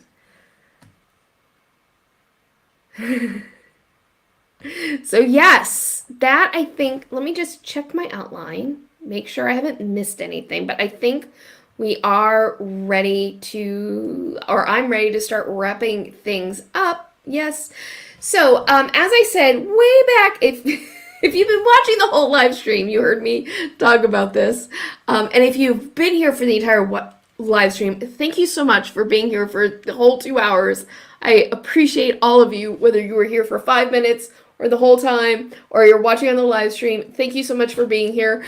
But I already lost my train of thought. Oh, but my next video upload will be this Friday. It is, I feel like, one of the most important videos that I have ever put together, and that is sharing my top tips for doing a gauge swatch. Again, this is the gauge swatch that I will be featuring in that video, how I worked it, after finishing it, whether I had, found the correct needle size for the yarn that I chose, will all be revealed in that video. But yes, I'm very excited for it, and I wanted to make sure this is like one of those videos where I'm like, I have to have it right. Because gauge swatching, I don't think gauge swatching is necessarily a hard thing to do, but there are nuances to it in order to be able to get an accurate gauge swatch, because so often people feel like a gauge swatch lies to them. And I used to be that person. I used to feel like my gauge swatches lied to me all the time. And why was I doing it? And then I learned how to how to really work a accurate one. So yes, that will be the video coming up on next Friday or Saturday. Friday or Saturday. I've been uploading lately more on Saturdays, but maybe I'll get it out Friday night. We'll see. If you have not already, please make sure to give this video a thumbs up and that you are subscribed to my channel and you hit the notification bell. Hitting the notification bell will make sure that you get notified whenever I upload a new video or start a live stream. And like I always say, maybe you think you are subscribed. Maybe you think, yeah, I got you, Carrie. I'm subscribed. But turns out you're not, because that happens to me all the time. So it's worth double checking. And, just make sure that subscribe button is hit. Simply, believe it or not, simply subscribing to a channel does so much to help support it and keep it viable on YouTube. It is like the single most important thing. If you would like to go beyond subscribing to my channel, please feel free to utilize one of my affiliate links. If you're planning to do some shopping anyway, it's kind of a win-win, because you were going to buy something anyhow. I get a small commission, and it really does help support my channel. It helps me buy supplies for reviews, supplies for demonstration, get new equipment. For this live stream, I have a new mic. I had to get a new mic this week because my audio recorder broke. And yeah, it was kind of devastating. And thankfully, I had some resources I was able to juggle around so I could get a new mic. But there's always something. Always an expense that has to be covered. So when you utilize one of my affiliate links, it really helps so much. And thank you so much. It's so greatly appreciated. And if you're like, Carrie, no, that's fine. I'm kind of giving a hard sell, but no pressure.